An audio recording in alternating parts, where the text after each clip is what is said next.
Hello, Scorpio. Welcome to the Plaid Sheep Oracle. As you can see, I'm trying out a different setup. I'm not sure how I feel about it.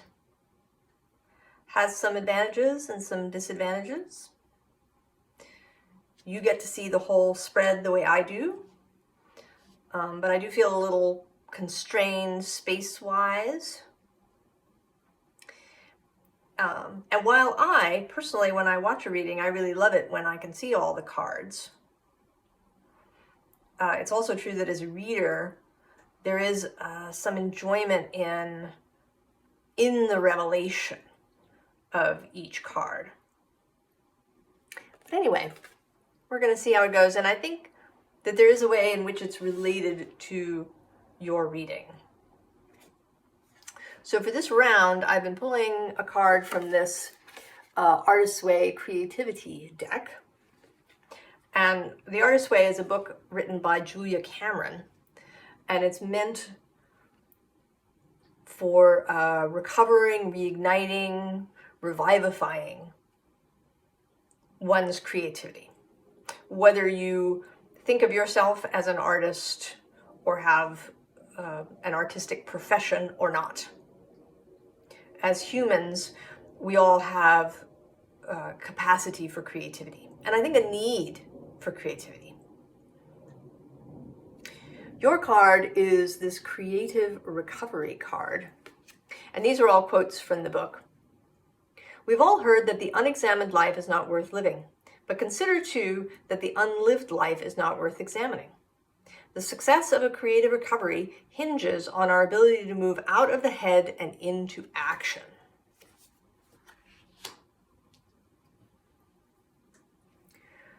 The sense that I have here for you, Scorpio, is that you're feeling maybe a little discouraged.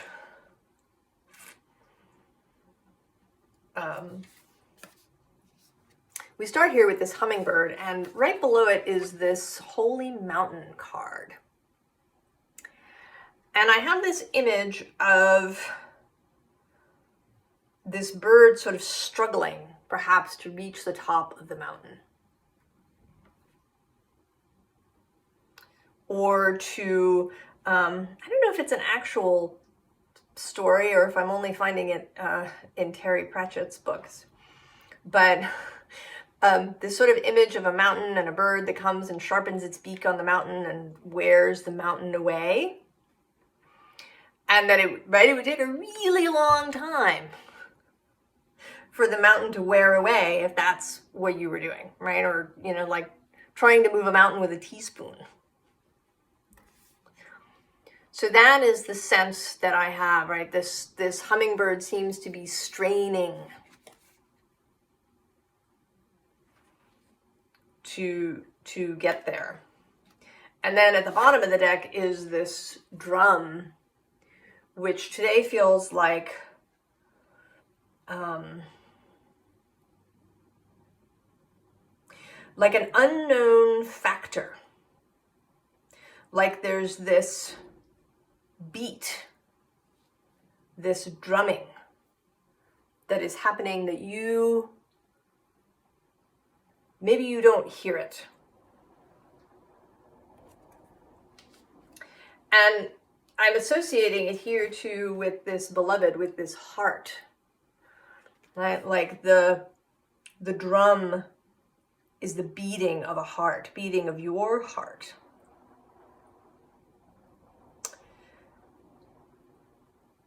And that maybe you don't hear it.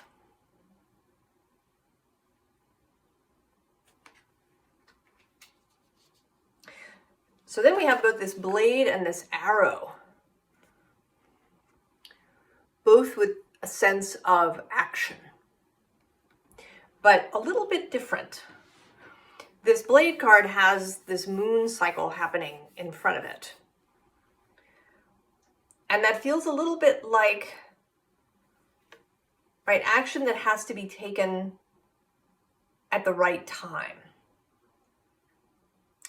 And also kind of personal action, right? If you were having a battle and you were wielding this blade, you would be in it, right? You would be meeting your opponent directly.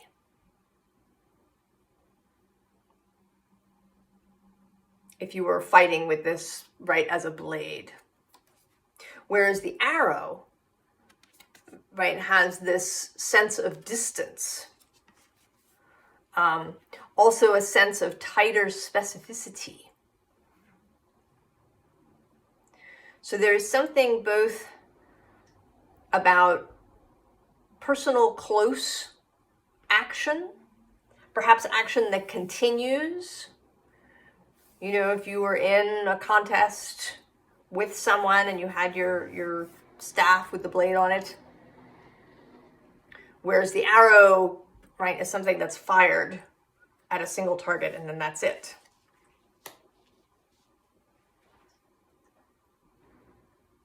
So this call to take action in some way.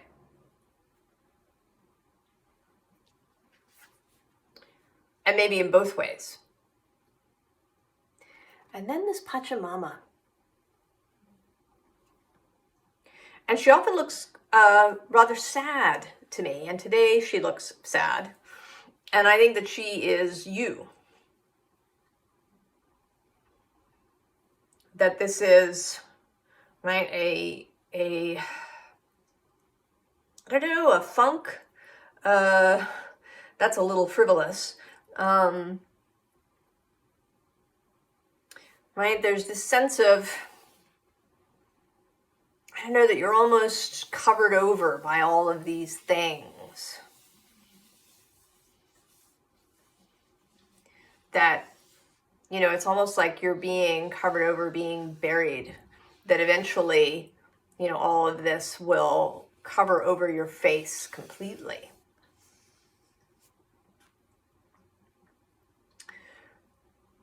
Almost as if, right, you're sitting there and you're turning into stone.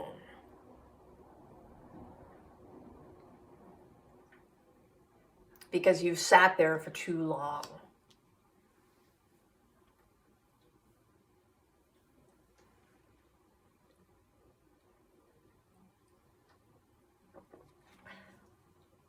Now this next card, Leo, has come out in every reading so far in some way, either as a strength card, or the sun, or as a card with lions on it.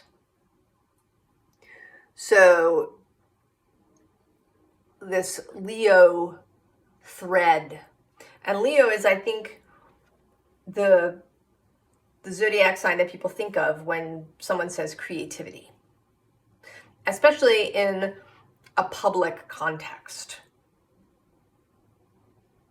Right? That the Leo energy enjoys attention and being in public and presenting what it has in a public way.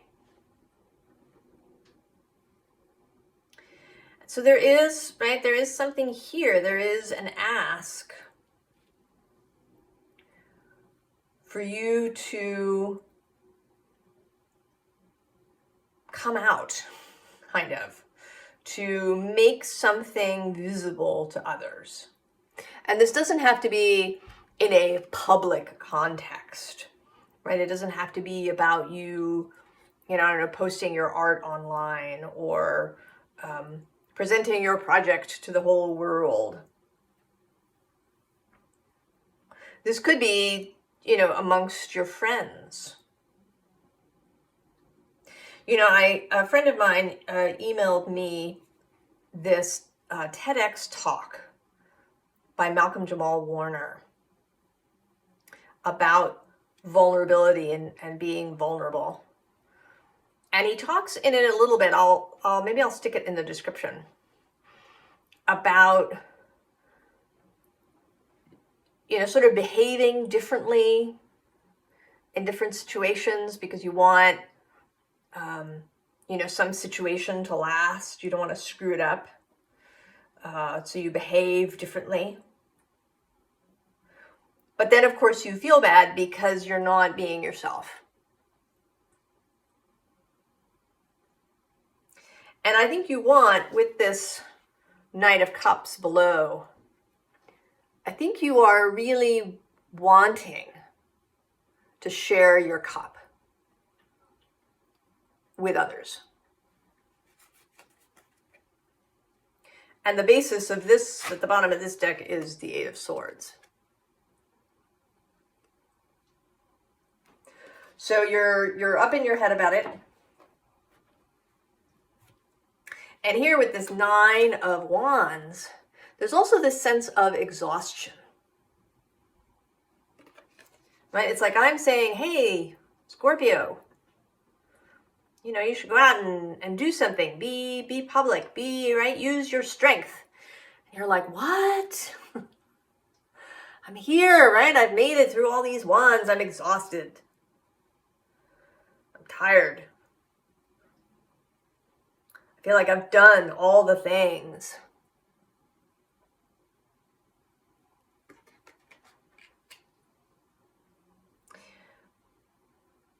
But I think that this frame of mind, this kind of thought process is, right, with that Eight of Swords, is the barrier.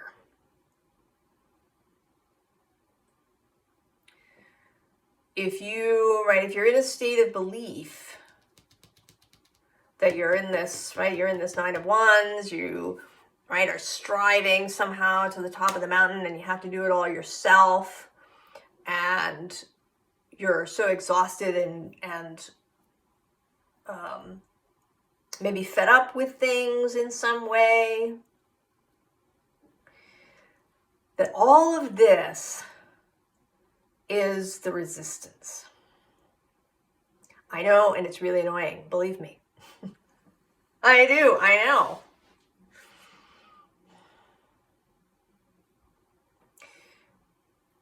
But I want to say that from here, that the way to get out of this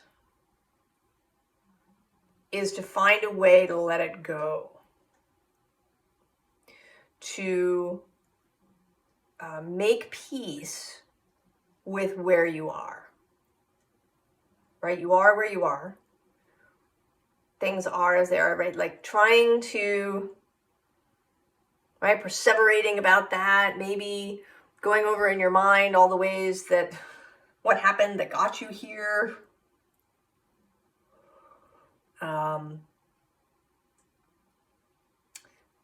Talking to yourself about, you know, how you don't know where to go next, and it's been really frustrating, and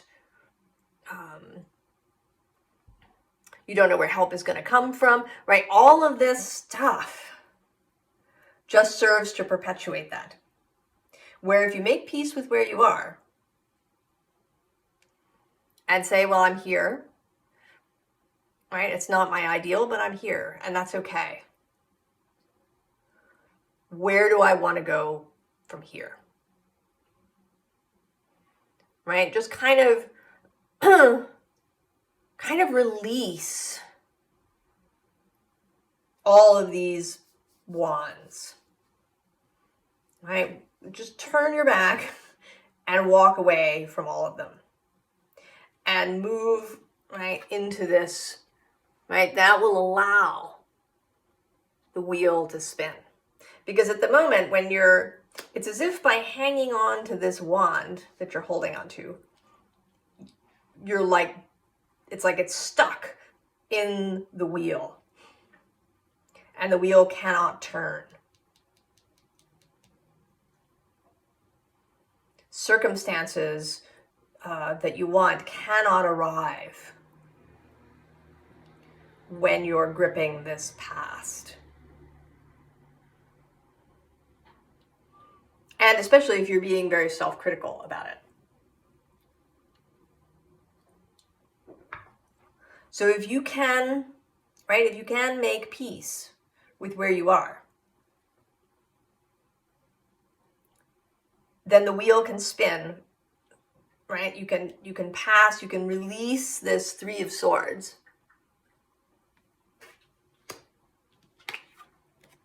and coming to the Ten of Cups. It's actually, right, it's like actually kind of a giant leap to go from the Three of Swords to the Ten of Cups. And I want to say that the wheel is really straining. You know, like if something really wants to go and you're holding it back and then you let it go, it like spins really fast. That's the sense that I have of it, that it isn't actually nearly as, right, like this mountain isn't actually there. You're perceiving this mountain, but it isn't, right? It's almost as if it was like a, you know, like it's actually a tiny little peak and it just looks big from where you are.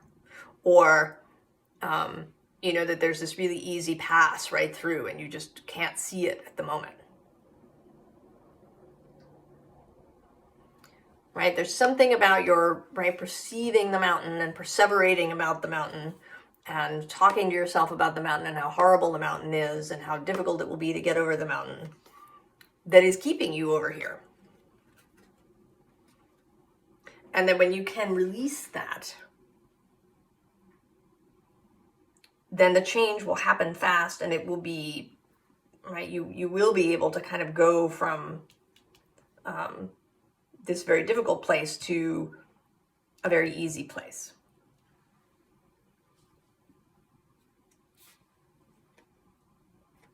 So we have this meandering flow card, which has been coming up frequently. It came up in a little collective reading I did yesterday.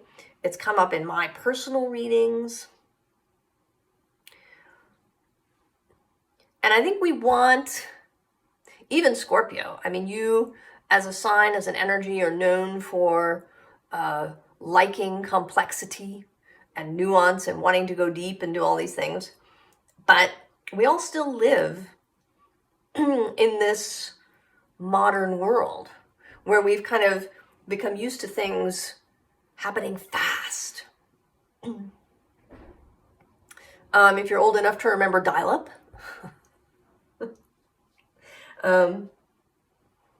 right, and how long it took to load web pages. You know, and now, right, now we've gotten used to them really loading fast. And then if something happens and we go to a place with, you know, bad Wi-Fi or low cell reception, we get agitated, right? Why is it taking so long? So I think there is some, right, there is some anxiety about that. But then this owl spirit underneath this, which these two cards have stuck together through the shuffling. And I feel like that, and I didn't actually notice this yesterday in the collective reading, but it applies there too.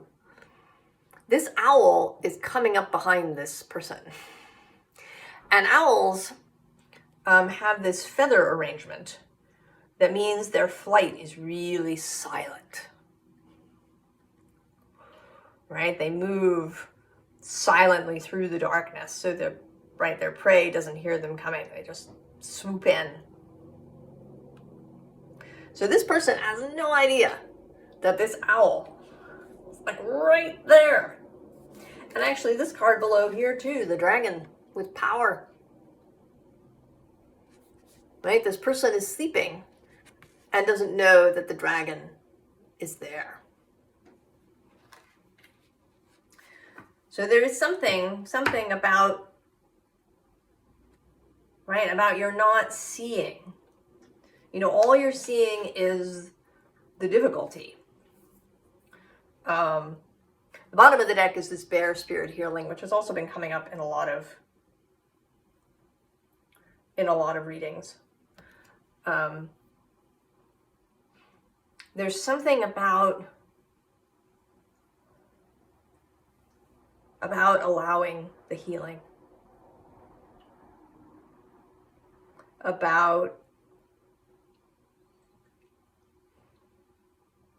and here too kind of about not just accepting where you are, but enjoying where you are.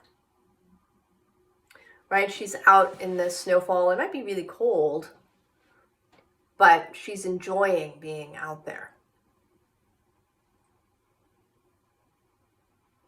Even, though she might prefer a warm day.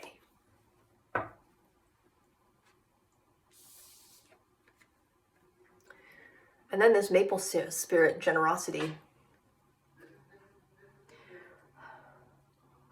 This, I think, is about generosity towards yourself. We often talk in spiritual communities about, how we're very self-critical. And it seems to me that this is a very difficult thing to release. Even if we get better and we don't, yell at ourselves, there can still be an underlying shame, perhaps, that we're not moving faster.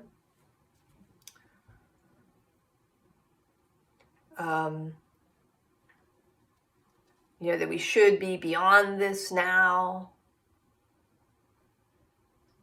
So to be generous with yourself.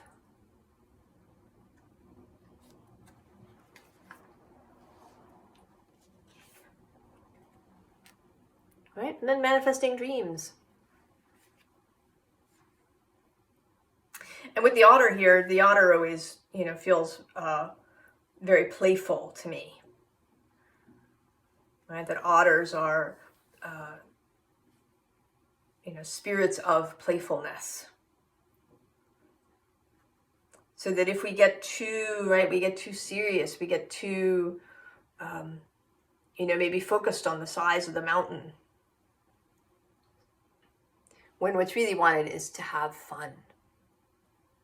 To have fun. It should be fun. Manifesting your dreams should be fun.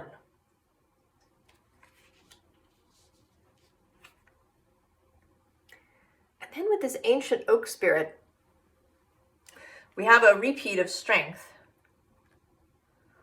And also, this invitation. This invitation to enter, the invitation to strength, to calling on strength from other places.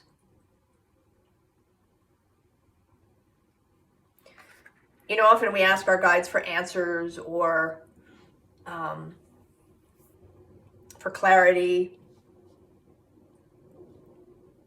But we can ask for strength too, for support. And it may not show up in some dramatic way. It may just be that you wake up in the morning feeling a little bit better. A little bit more ready to change your thoughts. It's the only way, I think. And I know that it can be really difficult. Especially, Scorpio is a fixed sign. This fixed water. So there can be, holding on to emotional states, to emotional feelings. We can, the body can become accustomed to feeling particular emotional states. View that as comfortable, even if it isn't really, and not what we want.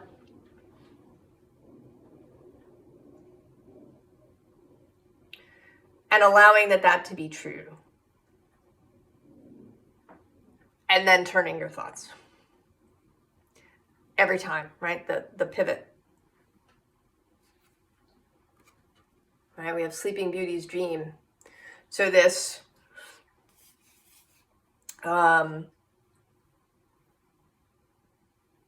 this thorn thicket. And it may be that at some time the thorn thicket served a purpose. That maybe Sleeping Beauty had to spend time in this process.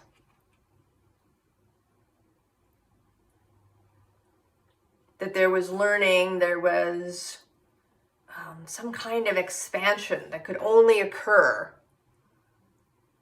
through being held in this space.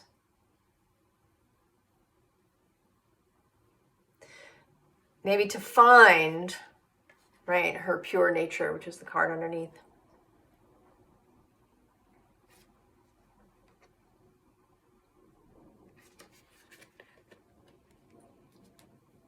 The bottom of this deck has the flower spirit. This, right, this allowing yourself to be comforted. Sometimes that's hard too, right? Isn't it? Isn't that a strange thing? But sometimes it's hard. You resist being comforted. Right? You can see that sometimes with children, right? If they're overtired or, right, you want to comfort them and they resist.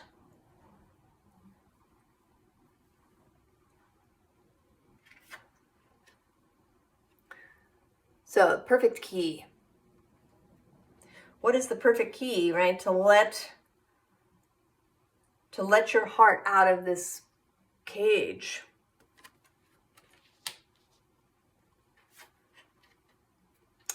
So we have several things. We have bloom. To just release the resistance.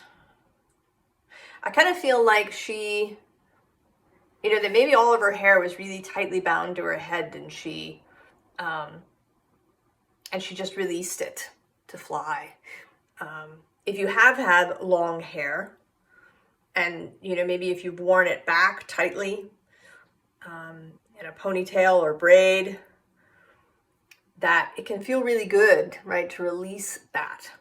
Or if you've been wearing tight clothes all day long, to just release the pressure.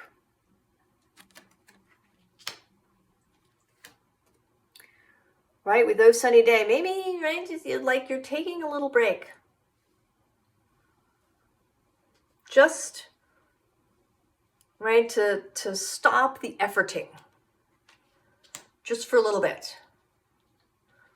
So I know that we talk here about action, but we're not, right, we don't want to force action.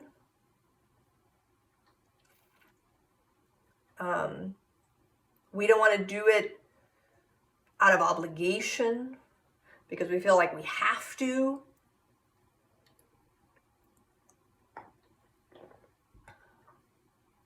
We want that fun. And then there's, can you hear me? So the other thing that we have issues with when we're in that, right, when we're kind of bound up in the thorns, when we're efforting and straining, when we're, maybe detailing to ourselves everything that's gone wrong, and why we're not where we're supposed to be, is that we block communication. And there too, right, if you are in that agitated space, and maybe you keep asking for help, give yourself a break. Right, settle. Even if maybe this means you don't do the thing you want to do, or you don't have, immediate clarity. If you just sort of take a day off from thinking about it at all, right? Maybe do something a little creative, not in a big way. Draw a picture or listen to some music, dance around your house, cook a meal for yourself, maybe that you never had before, something small, so that you can hear again.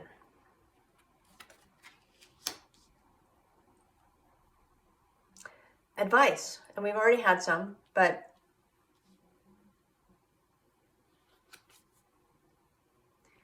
we have the Queen of Pentacles, and also the Queen of Wands. And I want to say, and here, well, right, these are the sort of action queens. Right, the Queen of Wands is inspiration, creativity, artistry, passion, energy, vitality. And then the Queen of Pentacles is all that earthy stuff, doing things in the physical world.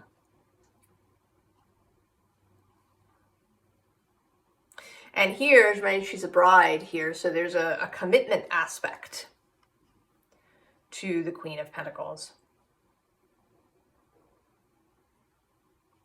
So there is an advice to take action, but it may not, it may not be so big. It may be that it feels like pulling this, right, wand out of the wheel. Maybe it feels really big somehow, or that in order to do it, you have to do something big. You have to make some sort of major change. But I don't think that it's true, because here underneath the Queen of Pentacles, we have this 10. And she's sitting here contemplating this flower. And I want to say that you just have to drop into the flower. And it's really not that far, right? It's just like coming off a wall onto the ground below. It's not something drastic that has to occur. The card at the bottom of the deck is the Two of Wands.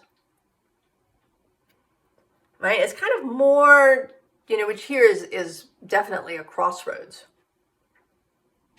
So there is, right? It's about making that choice.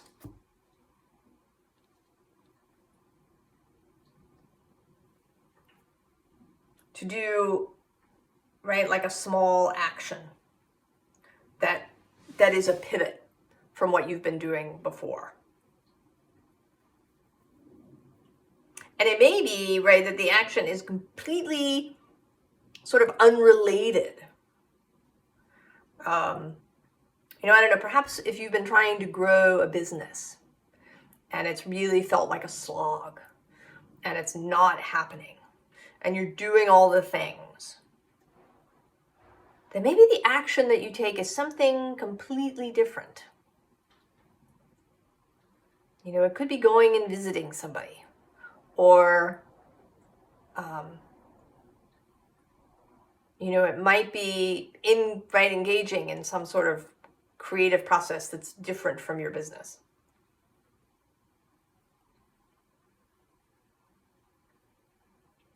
I think it's going to be very particular to everybody. The doing, the way to pull the wand out of the spokes of the wheel so that the wheel can turn.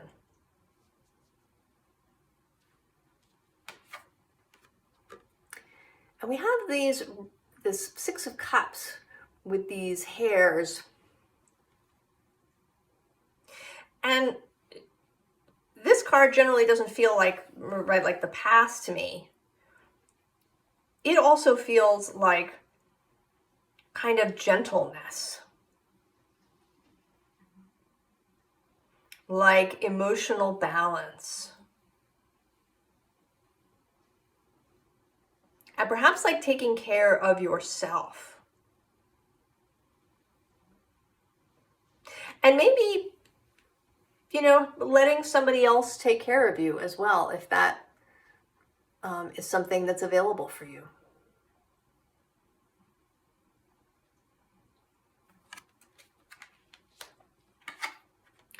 And then the Ten of Cups repeats. And this is it's a sort of exultant Ten of Cups. And interestingly, there's only one cup here in the Ten of Cups. So while this Ten of Cups actually feels like, right, like group happiness, that when this wheel turns and you allow it to turn, that there will be, you know, kind of a fulfillment for you and for other people in your vicinity. Whereas this feels like personal, more personal. Right? It's almost like the Ace of Cups, but more. Like 10 aces.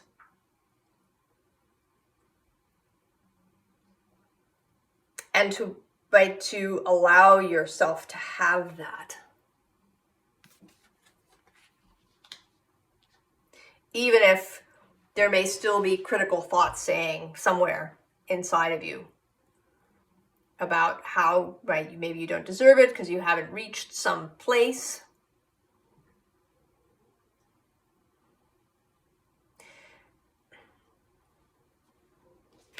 And then there's this Four of Swords, which I want to say is rest whenever you need it. Rest whenever you need it. Because all of this, right, this creative recovery and recovery from this Nine of Wands state depends on your willingness to let go of some of the harsher things, and your ability to hear, right? Not just your fellowship, your guides, your wider self, but your own self, what it is that you really want.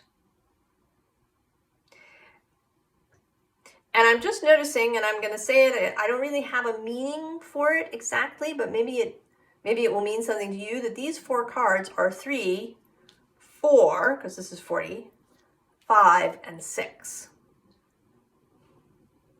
Now they're out of order, but, right, there is a sequence happening here.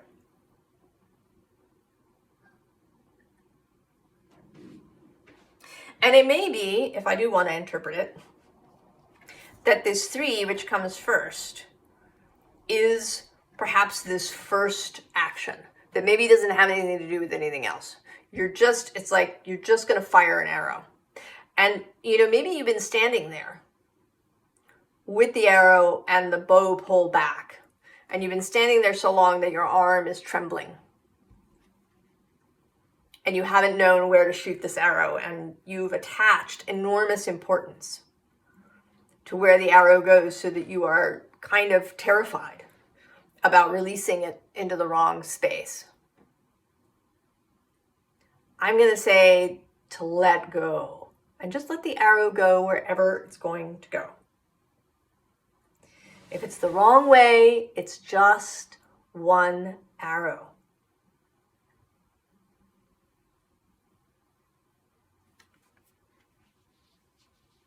Right? And then maybe you can relax, right? If you've been standing there so long, holding that arrow back that you're beginning to turn to stone, maybe you can begin to relax.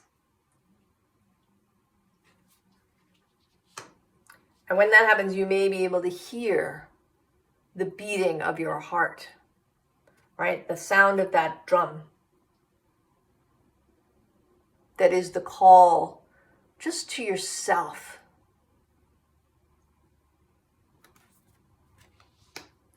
And then you can take the more considered, more long-term commitment kind of action. You know, something that, right, with the moon cycle here, maybe, right, something that repeats, a process, or continued action.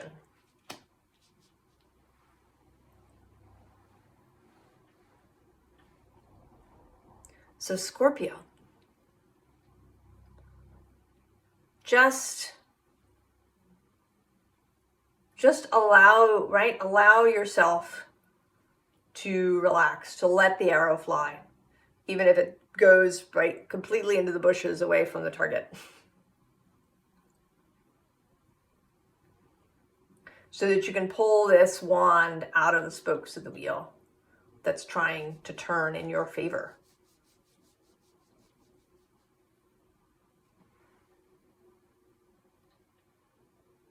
I wish you all the very, very best, Scorpio. And I will see you next time. So long.